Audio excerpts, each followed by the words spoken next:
एक लड़के का नई नई शादी हुई रहती है और उसको फिर से वापस उसकी छुट्टियां ख़त्म हो जाती है। फिर उसको दुबई जाना रहता है, लेकिन उसकी बीवी बोलती है कि अब आप दुबई मत जाइए। लड़का बहुत कसम में पड़ जाता है, क्योंकि दुबई में बहुत अच्छा जॉब करता है, उसका सैलरी भी वहाँ पे 1 लाख होता है। वो अपने बीवी से ये बात बोलता है कि मैं इंडिया में रहूँगा तो 10,000 भी नहीं कमा पाऊंगा, वहाँ पे हूँ तो 1 लाख रुपए कमा रहा हूँ, 1-2 सफ़र और मारने दो, फिर उसके बाद मैं दुबई कमाना छोड़ दूंगा, हमेशा के लिए घर पे रहूंगा। फिर इतने कहने के बाद फिर से वो दुबई चला जाता है। तो हाय गाइस, आज की कहानी शुरू करने से पहले आप लोग से एक रिक्वेस्ट करेंगे कि आप लोग हमारे चैनल को सब्सक्राइब कर दीजिए, लाइक कर दीजिए, अगर वीडियो थोड़ा सा भी अच्छा लगे तो शेयर कर दीजिए। तो नमस्ते, आदाब, सत श्री अकाल। आज की कहानी बहुत ही रोचक और दिलचस्प है, तो आप लोग को एक बार ज़रूर सुनना चाहिए, और वीडियो कैसा लगा कमेंट ज़रूर करें। चलिए कहानी को शुरू करते हैं। कहानी शुरू होती है उत्तर प्रदेश से। उत्तर प्रदेश में एक पिंटू नाम का लड़का रहता है, जो अच्छा खासा काम करता है इलेक्ट्रीशियन का, और गरीब घर से रहता है। बाहर कमाने के लिए जाता है तो दिल्ली बम्बई ज़्यादा जाता है तो पैसे कम मिलते हैं, इसके लिए घर वाले बोलते हैं कि तुम बाहर देश क्यों नहीं ट्राई करते। पिंटू बोलता है कि सही बात है। फिर दिल्ली एक ऑफिस में वीज़ा लगाने के लिए कि कहीं वैकेंसी आए तो बताना, कतर, दुबई, सऊदीया कहीं का भी आए तो बताना। उसका नसीब अच्छा रहता है कि कुछ महीनों में उसका दुबई का एक वीज़ा मिलता है। अच्छी कंपनी रहती है खासी, और उसमें 10 इंडियन लोग की ज़रूरत रहता है, जिसमें 1-2 इलेक्ट्रीशियन का भी ज़रूरत रहता है। पिंटू का नाम भी उसमें आ जाता है। पिंटू उधर चला जाता है। 3 साल बाद पिंटू जब कमा के आता है, तब उसके घर वाले पहले से बोले रहते हैं, तो एक जगह लड़की देख के वो लोग रखे रहते हैं। पिंटू का शादी हो जाता है। अब पिंटू 3 महीने के लिए छुट्टी पे आया रहता है। 2 महीना तो गुजर जाता है। पिंटू अपने बीबी के साथ में ससुराल जाता है, फिर अपने बीबी को दिल्ली चारों ओर घुमाता। इतना ज़्यादा प्यार हो जाता है इन लोगों में कि बाद में इसकी बीबी जो बोलती पिंटू वही काम करता। पिंटू यहाँ तक कि अपने घर वालों को भी बात नहीं मानता था, जो बीबी बोलती थी वही बात सुनता था। फिर एक दिन ऐसा आया कि जब उसकी बीबी बोलती थी कि आप दुबई मत जाओ, यहीं पे कमाओ। फिर पिंटू बोलता है कि अगर मैं इतना पैसे वहाँ पे कमाता हूँ, यहाँ पे एक भी पैसे नहीं मिलेंगे, 1-2 सफ़र और जाने दो। फिर पिंटू चला गया। 3 साल बाद दोबारा आया। 6 साल उसका हो गया था। फिर उसकी बीबी बोली, अभी भी मैं बोल रही हूँ कि आप दोबारा दुबई मत जाओ। फिर वो बोलता है कि ठीक है, मैं ट्राई कर रहा हूँ। फिर वो वहाँ फ़ोन करता है अपने कंपनी में, जहाँ पे एक मैनेजर रहता है वेंकट रेड्डी, जो अपने ही देश चेन्नई का रहता है। उसको बोलता है कि सर, मैं घर से नहीं आ सकता हूँ, और आप जितना भी मेरा पीएफ का चाहे जो भी पैसा बना है वो चीज़ भेज दीजिए। क्योंकि पिंटू का हर महीने वहाँ पे पैसे कटता था, जो 6 सालों में लगभग कई लाख रुपए हो चुका था। लेकिन वेंकट रेड्डी जो चेन्नई वाला रहता है, जो कंपनी में मैनेजर रहता है, वो बोलता है कि यार तुम क्यों नहीं आना चाहते, इतना अच्छा खासा तुम्हारा सैलरी है, और तुम नहीं आओगे तो इलेक्ट्रीशियन का काम कौन करेगा। तुम यहाँ पे सबसे ज़्यादा पुराना एम्प्लॉई हो, तुम आ जाओ यार, क्या प्रॉब्लम है बताओ। मैं पैसे चाहिए तो शेख से बात करेगा, जो कंपनी का ओनर है उससे बात करेगा, लेकिन तुम आओ। फिर पिंटू थोड़ा हिचकिचाते हुए बोलता है कि ऐसी ऐसी बात है, मेरी पत्नी बोलती है कि आप बाहर मत जाओ कमाने के लिए, इसके लिए मैं अब सोच रहा हूँ कि बाहर देश जाना बंद कर दो और घर पे ही कोई काम करूँ। फिर वेंकट रेड्डी बोलता है कि तुम अपने पत्नी को क्यों नहीं दुबई लेके आ जाते, दुबई लेके आ जाओ, दुबई वो भी रहेगी, दुबई तुम भी रहोगे। फिर पिंटू बोलता है कि मैं सोच के बताऊंगा। पिंटू अपने घर में बात करता है और अपने बीवी को भी बताता है कि मैं इसको दुबई लेके जा रहा हूँ, और दुबई जाके 6 महीना के अंदर हम लोग वापस चले आएंगे, क्योंकि मेरा वहाँ पे पीएफ का पैसे और भी पैसे जितने भी कटे हैं ऑलरेडी, मैं जाऊँगा तो भी मिलेगा, अगर नहीं गया तो नहीं मिलेगा। जो पिंटू की बीबी रहती है उसका नाम सोनम रहता है। सोनम भी रेडी हो जाती है और खुशी के मारे उछल पड़ती है कि दुबई देखने को मिलेगा, कुछ महीने तो सही, लेकिन दुबई घूम के आ जाएंगे। इधर जल्दी जल्दी सोनम का पासपोर्ट बनता है और पिंटू और सोनम दुबई निकल जाते हैं। दुबई जाते हैं तो एयरपोर्ट पे एक कंपनी का ही वर्कर आया रहता है, इन लोग को पिकअप करता है, और बहुत ही अच्छा इन लोग का एक फ्लैट अलग से पिंटू वेंकट रेड्डी से बात किया रहता है कि एक फ्लैट अरेंज कर दो मेरी बीवी के लिए, मेरे लिए। कंपनी से थोड़ा सा कुछ किलोमीटर पे दूर रहता है। अब वहाँ पे जाने के बाद फिर से काम अच्छा से पिंटू करने लगता है। 4 महीने 6 महीना बीत जाता है। एक दिन उस कंपनी का मैनेजर बोलता है, पिंटू अभी तो तुम खुश हो ना, अभी तो तुमको कोई प्रॉब्लम नहीं है ना? बोलता है, नहीं सर, आपकी मेहरबानी है, आपने बहुत मेरा मदद किया, अभी मैं और मेरी बीवी अच्छे से रह रहे हैं, अब मैं 2 साल कंप्लीट करके ही जाऊंगा, यहाँ पे कोई टेंशन नहीं है। फिर वेंकट रेड्डी बोलता है, यार तुम तो बीवी को भी लेके आ गए, इतना महीना हो गया, तुमने तो पार्टी भी नहीं दिया। पार्टी का नाम सुनते पिंटू बोलता है कि कुछ नहीं सर, आप जिस दिन बोलो उसी दिन आपको पार्टी दे देंगे सर। लेकिन वेंकट रेड्डी बोला, पार्टी बाहर नहीं चाहिए, बाहर तो हम लोग डेली खाते हैं, पार्टी अगर देना है तो तुम अपने घर पे पार्टी दो, तुम्हारी बीवी का हाथों का हम लोग खाएंगे, इसलिए कि मैं तो साउथ से हूँ, साउथ इंडियन हूँ, चेन्नई से हूँ, सुना हूँ कि यूपी और बिहार के लोग बहुत अच्छा खाना बनाते हैं, तुम्हारा भी घर तो यूपी और बिहार में है। बोलता, हाँ सर, मैं दिल्ली का रहने वाला हूँ, ठीक है, आप जिस दिन बोले उस दिन मैं घर पे खाने के लिए अरेंज करवा दूंगा। थोड़ा सा इसको डिफरेंट लगता है कि सर घर पे बोल रहे हैं, लेकिन वो मैनेजर रहता है और ये एम्प्लॉय रहता है, तो मैनेजर की बात कैसे काट सकता है। फिर वहाँ पे वेंकट रेड्डी जो मैनेजर रहता है वो बोलता है कि फ्राइडे के दिन तो ठीक है, हम लोग आ रहे हैं। फिर सुनिए, फिर पिंटू पूछता है, कितने लोग आएंगे सर? तो वेंकट रेड्डी बोलता है कि 2 आदमी आएंगे। बोलता है ठीक है। फ्राइडे आता है, क्योंकि फ्राइडे को दुबई में छुट्टी रहता है, आप लोग को भी मालूम होगा जो लोग ज़्यादा दुबई रहते हैं। इंडिया में तो संडे बनाया गया है, लेकिन उधर फ्राइडे रहता है। फ्राइडे आता है, फ्राइडे के दिन सुबह से ही सोनम और पिंटू बोले तो उसकी बीवी और वो लोग दोनों लोग खाना बनाने में लगे होते हैं। एक से खाना बनाते हैं, लिट्टी चोखा और भी जितने भी सेवैया, चिकन, मटन, कई तरह के डिशेस बना के रखे रहते हैं, क्योंकि एक दिन के लिए कोई आ रहा है, वो भी कंपनी का मैनेजर है, तो थोड़ा खाना अच्छा खिलाना है, थोड़ा यूपी और बिहार का नाम बढ़ाना है। रात को 8 बजे वेंकट रेड्डी अपने 2 दोस्तों के साथ में घर पे जाता है और डोर बेल बजाता है। पिंटू आता है, दरवाज़ा खोलता है और वेंकट रेड्डी अंदर जाता है। वेंकट रेड्डी अंदर जब बैठता है तब सामने देखता है कि एक से एक डिशेस रखे हुए हैं खाना खाने वाला। वो लोग जल्दी जल्दी खाना खाने लगते हैं और बहुत तारीफ़ करते हैं। पिंटू भी बोलता है, thank you sir, thank you sir. फिर बाद में जब वेंकट रेड्डी खा लेता है सब कोई, फिर पीने का भी व्यवस्था रहता है इन लोग का, ये लोग दारू भी पीते हैं आराम से। रात को 11 बज जाता है। पिंटू बोलता है कि अब बोलिए सर, क्या खातिरबाजी करूं आप लोग का? तब वेंकट रेड्डी हंसते हुए बोलता है, ऑलरेडी इन लोग का नशा आ गया रहता है कि यार पिंटू, भाभी का तुमने मुंह नहीं दिखाया, इतने दूर से हम लोग आए हैं, भाभी के हाथों का तो खाना हम लोग खा लिए, कम से कम भाभी का मुंह तो दिखा दो। इस बात पे थोड़ा पिंटू को अंदर अंदर से गुस्सा आ रहा होता है कि देखो ये क्या बोल रहा है। फिर पिंटू थोड़ा घुमाते हुए बोलता है कि सर, आप क्या देखेंगे, हमारी ओर की जो लड़की लोग रहती है हमेशा घूंघट में रहती है। फिर वहाँ पे वेंकट रेड्डी बोलता है कि अरे कुछ नहीं होगा, तुम भी तो हमारे दोस्त हो, एक बार हम लोग भाभी को देख लेंगे तो क्या हो जाएगा। फिर पिंटू करता तो क्या करता, इन लोग की बातें काट नहीं सकता था। अंदर जाता है और सोनम को बोलता है कि चलो एक बार उन लोगों के सामने तुमको देखना चाहते हैं, और कुछ नहीं, तुम बोलना नहीं, बस खड़े रहना। सोनम आती है और वहाँ पर खड़ा हो जाती है, सबको नमस्ते करती है। वेंकट रेड्डी भी और उसके दोस्त लोग भी नमस्ते करते हैं। फिर बाद में सोनम वहाँ से जाने लगती है तो वेंकट रेड्डी पिंटू से बोलता है कि भाभी को रोको ना, भाभी को तो हम लोग मुँह देख लिए, तो कम से कम कुछ मुँह दिखाई दे दें।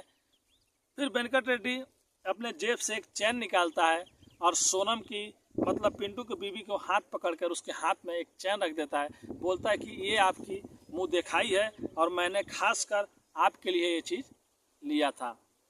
पिंटू को बहुत गुस्सा आ रहा होता है, लेकिन वो उसका सर रहता है और कंपनी का मैनेजर रहता है, इसके लिए उसको कुछ बोल नहीं पाता है। फिर उसकी बीवी सोनम वहाँ से चली जाती है। वेंकट रेड्डी और उसके दोस्त लोग भी वहाँ से चले जाते हैं। अब सैटरडे आता है। सैटरडे जब 10 बजता है और पिंटू कंपनी में जाता है, वेंकट रेड्डी बोलता है, तुम्हारी बीवी तो बहुत अच्छा है, कभी मैं भी ऐसे ऐसे खाना खाया करता था, लेकिन ऊपर वालों को कुछ और मंजूर था, मेरी बीवी को पहले उठा लिया, कितना जमाना हो गया ऐसे खाना खाए हुए। यार पिंटू, एक बात मैं कहता हूँ, तुम बुरा नहीं मानना। तो बोलता है नहीं, बोलता है कि तुम्हारी बीवी बहुत खूबसूरत है और बहुत अच्छा खाना बनाती है। फिर पिंटू हंसते हुए बोलता है, थैंक यू सर, कितना बार आप बोलेंगे। लेकिन उसी टाइम वेंकट रेड्डी बोलता है कि हर फ्राइडे को हम लोग तुम्हारे ही घर पे खाना खाएंगे, अगर तुमको कोई ऐतराज़ नहीं हो तो, क्योंकि बाहर का खाना खा के थक गए हैं। मैं वैसे भी जल्दी घर जाता नहीं हूँ, 4 साल पे 5 साल पे जाता हूँ। अभी तुम्हारे घर मैं खाना खा रहा हूँ तो थोड़ा घर की याद आ रही है। फिर पिंटू को अंदर अंदर से गुस्सा आ रहा है कि देखो, एक बार मैंने अपने घर पे इन लोगों को ले आके खाना क्या खिला दिया, ये लोग तो मेरे पीछे ही पड़ गए। लेकिन उस कंपनी का वो मैनेजर था, वो भी हंसते हुए बोलता है, ठीक है सर, टाइम मिले तो आप पहले बता दीजिएगा, मैं आपके लिए खाना बनवा दिया करूँगा। सैटरडे के दिन ये बात बोलता है पिंटू, लेकिन संडे जब आता है, सब कोई काम कर रहा होता है, उसी दिन 10 बजे पिंटू के घर पे बेल बजता है। जब उसकी पत्नी सोनम निकलती है तो देखती है कि उसका पति पिंटू नहीं है, वही वेंकट रेड्डी 10 बजे घर पे पहुंच गया है। अब सोनम डरते हुए दरवाज़ा खोलती है और बोलती है कि पिंटू नहीं है, वो कंपनी गए हैं। वेंकट रेड्डी बोलता है, मेरे को मालूम है वो साइड पे है, मैं अंदर नहीं आऊँगा भाभी, आप थोड़ा पानी लाइए पीने के लिए। अब सोनम डर जाती है, अंदर जाती है, पानी ला के देती है। वेंकट रेड्डी सोफा पे बैठा रहता है और पानी पीने लगता है। उसी टाइम फिर से सोनम अंदर जाती है और पिंटू को फ़ोन कर देती है कि आप जल्दी घर पे आइए। पिंटू बोलता है कि क्या हुआ। बोलती है कि जो कंपनी का मैनेजर है, जो वेंकट जिसका नाम है, जो फ्राइडे के दिन आया था, अभी घर में घुस आया है और सोफे पर बैठा हुआ है, मुझे बहुत डर लग रहा है। पिंटू बोलता है, डरने की बात नहीं है, मैं बहुत ज़्यादा दूर हूँ, लेकिन आने की कोशिश कर रहा हूँ। वो बोलती है, नहीं आप कैसे भी आ जाइए, नहीं तो यहाँ पे क्या होगा मेरे को मालूम नहीं। वो पिंटू बोलता है सोनम को, डरना नहीं, तुम जाओ, पूछो क्या बात है, किस लिए आप इधर आए हो। फिर सोनम थोड़ा हिम्मत आता है, सोनम अंदर से आती है और आकर देखती है तो उसके पैरों तले से ज़मीन ही खिसक जाता है। सोनम ये देखती है कि वेंकट रेड्डी बुखार पार पार के रो रहा है, चिल्ला चिल्ला के रो रहा है, आंखों में से आंसू गिर रहे हैं, पूरा बदन में से गर्मी हो गया है और इतना ज़्यादा तेज रो रहा है कि सोनम वहाँ पे ये सोचती है कि इसको क्या हो गया, मैं अब इससे क्या पूछूं कि तुम क्या करने आए हो। अब ये तो बात मैटर नहीं रखती कि तुम क्या करने आए हो, अब तुम रो क्यों रहे हो। 1 घंटा तक वो रोता रहता है और सोनम भी उधर पीछे खड़ा होकर साइड में देखती रहती है। सोनम तो ऐसे डर रही होती है, लेकिन वो भी पूछती नहीं है। लेकिन लास्ट में 1 घंटा होता है, तब तक फिर से डोर बजता है और पिंटू भी घर पे आ जाता है। अब पिंटू अंदर आता है तो वो तो पहले से ही गुस्से में रहता है कि वेंकट रेड्डी मेरे घर पे क्यों आया, मैंने उसको बोला था बिना बताए मेरी बीवी है तो अंदर घर में क्यों आया। जब अंदर आता है तो देखता है कि वेंकट रेड्डी पुकार पार पार के रो रहा है, जैसे छोटा बच्चा रोते हैं। अब उसको भी समझ में नहीं आता है, अपने बीबी को और देखता है, थोड़ा बीबी के पास में जाता है, बोलता है क्या हुआ, कुछ हुआ क्या इधर।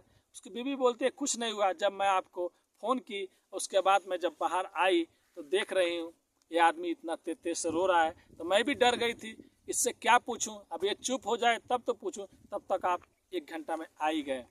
फिर पिंटू बैठता है, बोलता है सर क्या हुआ है, क्यों आप रो रहे हैं, कुछ प्रॉब्लम है आपको। तब बोलता है रोते हुए, तुम्हारी बीवी जैसी मेरी भी एक खूबसूरत बीवी थी, कभी वो दुनिया छोड़ के चली गई, उसी की याद आ रहा है।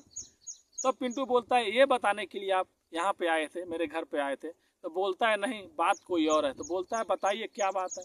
तो बोलता है वेंकट रेड्डी, मैं आया था तुम्हारी बीवी से ये बोलने, अगर तुम्हारे दोस्त या कोई तुम्हारे रिश्तेदार कोई लड़की है तो मेरी शादी करा दो, क्योंकि मेरी बीवी चली गई तब से मैं 5 साल पे एक बार चेन्नई जाता हूँ, मेरे पास पैसा तो बहुत है लेकिन कोई अच्छी लड़की नहीं मिलती है और मेरे पास टाइम नहीं है, इसके लिए मैं यहाँ पे आया था। और यही बात सोच सोच के मैं रोने लगा, आज मेरी भी कोई बीवी होती तो मैं भी उसको दुबई में रखता और मेरे को भी घर का खाना मिलते रहता।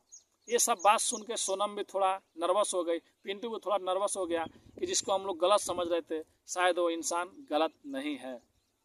फिर भी थोड़ा थोड़ा डर लगा रहता था क्योंकि ये अपना देश इंडिया नहीं है, दुबई है। फिर वो लोग बोलते थे ठीक है हम लोग देखेंगे कोई लड़की। उसी पे सोनम बोलती है कि आप टेंशन मत लो, मेरे गांव में एक लड़की है और एक मेरी बहन भी है जो विधवा है, अगर आप बोलेंगे तो मैं अपनी बहन से बात करूंगी, लेकिन आपकी एज तो 40 साल है। फिर वेंकट रेड्डी बोलता है कि इसमें क्या करे, कैसी भी लड़की रहेगी, विधवा हो या जैसे भी हो, मैं शादी करने के लिए तैयार हूँ और यही दुबई में उसको रखूँगा, तुम्हारे साथ में रखूँगा। अगर तुम्हारे बहन से शादी हो जाएगी तो एक ही साथ में हम लोग सब कोई रहेंगे। फिर सोनम भी थोड़ा अच्छा लगता है कि चलो मेरा बहन का भी घर बस जाएगा। इंडिया फ़ोन करती है और बात करती है अपने घर वालों से, और वेंकट रेड्डी वहीं पर रहता है। फिर उसकी बहन बोलती है मैं सोच के बताऊंगी 1 हफ्ते में। फिर वेंकट रेड्डी को बोलती है कि ठीक है 1 हफ्ते में मेरी बहन जवाब देगी। वेंकट रेड्डी चला जाता है। नेक्स्ट फ्राइडे को फिर से वेंकट रेड्डी सुबह सुबह ही आ जाता है और उसकी बहन का फ़ोन का इंतज़ार करता है। लेकिन उसका बहन जब फ़ोन करती है तो उसका जवाब हाँ रहता है। फिर ये लोग बहुत खुश होते हैं। और फिर उसकी बहन जिसका नाम सोनी रहता है, जो बेचारी का शादी हुआ रहता है और 1 साल में ही पति का एक्सीडेंट में मौत हो जाती है, सब कुछ वेंकट रेड्डी को बता दिया जाता है। फिर सोनी का पासपोर्ट बनता है, दुबई जाती है, इन लोगों का शादी कराया जाता है। अब ये लोग अच्छे से खुशी खुशी वेंकट रेड्डी और पिंटू, सोनम और सोनी एक ही साथ में रहने लगते हैं। फिर जो सोनम रहती है इसको दुबई अच्छा लगने लगता है। अब ये कभी भी पिंटू से नहीं बोलती थी कि हम लोग गाँव चलेंगे या रहेंगे। 2 साल पे 1 महीने के लिए गाँव आते और वही दुबई में दोनों बहनें एक ही साथ में रहती थी। 10 साल हो गया, यानी वेंकट रेड्डी 40 साल से 50 साल हो गया। इनके भी 2 बच्चे हो गए और पिंटू को भी 2 बच्चे हो गए। तभी अचानक एक दिन वेंकट रेड्डी को दिल का दौरा पड़ा और दुबई में उसकी मौत हो गई। अब मौत होने के बाद सब कोई सदमा में डूब गया। इधर बेचारी सोनी भी और परेशान हो गई, क्योंकि एक शादी हुआ था तो एक्सीडेंट हो गया, दूसरी शादी में भी पति के साथ में ये हो गया। फिर उसके बाद वो बोली कि अब हम लोग दुबई नहीं रहेंगे, क्योंकि जब पति ही नहीं रहे तो दुबई क्यों रहना। अपना देश, अपने देश में हम लोग नहीं भी पैसा रहेगा तो भी खा लेंगे। और यहाँ पे तो अब रूम का रेंट, सब चीज़ खर्चा बहुत ज़्यादा है। अब हम लोग को इंडिया जाना चाहिए। पिंटू की बीवी भी, सोनम भी पिंटू को बोलती है कि अब आप जॉब छोड़ दो, जितना भी आपका पैसे PF जो भी निकल रहा है ले लो और इंडिया चलो। फिर पिंटू भी यही करता है, कंपनी से सब चीज़ हिसाब कराता है और इंडिया चला आता है। फिर यहाँ पे सोनी चेन्नई जाती है जो वेंकट रेड्डी के घर पर आने के लिए। फिर भी वहाँ पे भी उसको अच्छा नहीं लगता है। फिर वहाँ की ज़मीन जायदाद बेच के वापस चली जाती है दिल्ली। और फिर से ये लोग सोनम और सोनी और पिंटू छोटा मोटा बिजनेस करते हैं और में लोग सेटल हो जाते हैं और अच्छे से इनकी ज़िंदगी चलने लगती है। तो आज की कहानी यही थी दोस्तों। कहानी कैसी लगी कमेंट करके ज़रूर बताइए। और प्लीज़ अगर आप हमारी वीडियो देखते हैं तो सब्सक्राइब कीजिए, ताकि इससे हमको भी मोटिवेशन मिलता है। और आज कुछ लोगों ने अपना नाम लेने के लिए बोला है तो उनका नाम बोलने जा रहा हूँ। देवरिया से विशाल कुमार, गोरखपुर से पिंटू शर्मा, दिल्ली से ऋचा कुमारी और पटना से अंगद कुमार श्रीवास्तव। तो आज इनके 4 नाम बोलने थे, 4 नाम बोल दिए। नेक्स्ट जिसका भी नाम बोलना है तो कमेंट में अपना नाम बताइए, आप किस शहर से हैं, शहर का नाम बताइए। अगर कहानी बताने में कुछ गलती हो जाए तो छोटा भाई समझ के माफ़ कर दीजिएगा, क्योंकि पूरा फुल धूप में मैं वीडियो बना रहा हूँ। मोबाइल भी हीट हो जा रहा है, बहुत प्रॉब्लम हो रहा है। और अच्छी अच्छी कहानियाँ देखने के लिए फॉलो कीजिए, सब्सक्राइब कीजिए, लाइक कीजिए। मिलते हैं नेक्स्ट वीडियो में कुछ अच्छी कहानियों के साथ। अभी अलविदा लेते हैं। Thank you.